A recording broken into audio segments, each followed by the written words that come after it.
আজি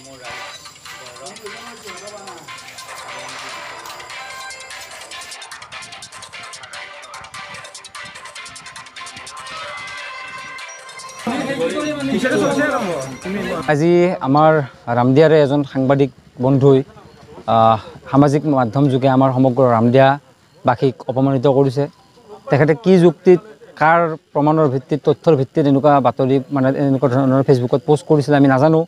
আৰু সেই সূত্ৰেই আমি কথাখিনি অৱগত হোৱাৰ লগে লগে আমাৰ ৰাইজৰ আলোচনা মৰ্মে আমি আমাৰ ৰামদিয়া আৰক্ষী চকীত এখন FIR দিওঁ। আৰু যিহেতু আমাৰ ৰামদিয়াৰে ল'ৰা, আমি আমাৰ ল'ৰাখিনি আমাৰ ৰাইজে আলোচনা কৰি তেখেতৰ যাতে আমাৰ আৰক্ষী চকীটো তেখেতক আমাৰ এই গোচৰৰ ভিত্তিত চালান দিয়াৰ কথাই কৈছিল। কিন্তু মানৱতাৰ খাতিৰত তেওঁ যি কৰিছে আমি মানৱতাৰ খাতিৰত আমি এনেকুৱা ধৰণৰ ভুল কৰা নাই।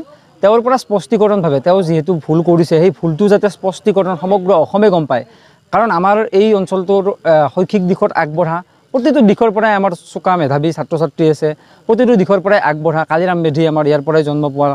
গতিকে এনেকুৱা ধৰণৰ এটা পবিত্ৰ সোণোৱালী ঠাই যি ৰামদিয়া দ্বিতীয় সত্ৰ নগৰী বুলি কয়, এনেকুৱা সত্ৰ নগৰী এখনক বদনাম কৰাৰ যি কলুষিত কৰিছে, ৰামদিয়া শব্দটোক যি কলুষিত কৰিছে, তাক আমি ধিক্কাৰ জনাইছোঁ। আৰু তাৰ প্ৰতিবাদতেই আমি আজি প্ৰায় 3 বজাৰ পৰা আমাৰ গোটেই ৰাইজে তেখেতক মানে এৰেষ্ট মানে কি আৰু তেখেতক লৈ অহাৰ আমি IC ছাৰক জনাইছিলোঁ। তেওঁক লৈ অহাৰ পিছত তেখেতৰ পৰা স্পষ্টীকৰণ দিয়া হ'ল ভৱিষ্যতত যাতে এনেকুৱা ধৰণৰ ভুল নকৰে। আৰু লগতে এই চকুতে মই আৰু এটা কথা সমগ্ৰ অসমবাসীৰ লগতে আমাৰ মাননীয় মুখ্যমন্ত্ৰী মহোদয়কো জনাব বিচাৰোঁ যে এনেকুৱা ধৰণৰ যি চেনেলৰ সাংবাদিকতা, এনেকুৱা ধৰণৰ সাংবাদিকতাৰ ওপৰত এক বিহিত ব্যৱস্থা ল'ব লাগে। কাৰণ ভৱিষ্যত দিনত এই সাংবাদিকসকলেই সমাজখন ধ্বংস কৰাৰ এক ষড়যন্ত্ৰ কৰিব, মানুহৰ পৰিয়ালৰ মাজত এক বিভেদকামী সৃষ্টি কৰিব।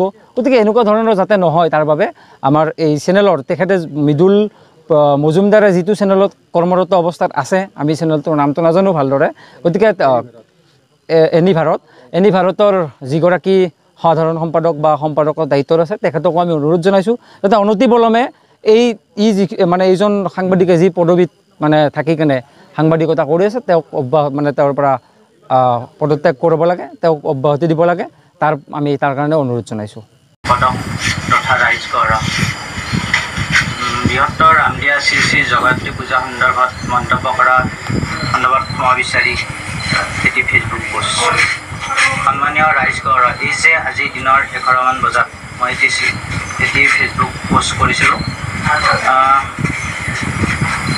আজিৰ দিনৰ 11মান বজাত নামপাৰা নিবাসী শ্ৰী বিশ্বজিৎ ডেকাৰ এটি মিছা অভিযোগৰ ভিত্তিত সামাজিক মাধ্যমত এটি মই ফেচবুকৰ জৰিয়তে পোষ্ট কৰিছিলোঁ। শ্ৰী জগতী পূজাৰ ৰূপালী জয়ন্তী, সোণালী জয়ন্তী আৰু হীৰক জয়ন্তীৰ লগতে শততম পূজা বিত্তীয় কেলেংকাৰীত হোৱা এটি ফেচবুক পোষ্ট কৰিছিলোঁ, যিটো আচলতে সম্পূৰ্ণ মিছা আৰু ভিত্তিহীন, আৰু এইটো মই নিজে কৰিছিলোঁ।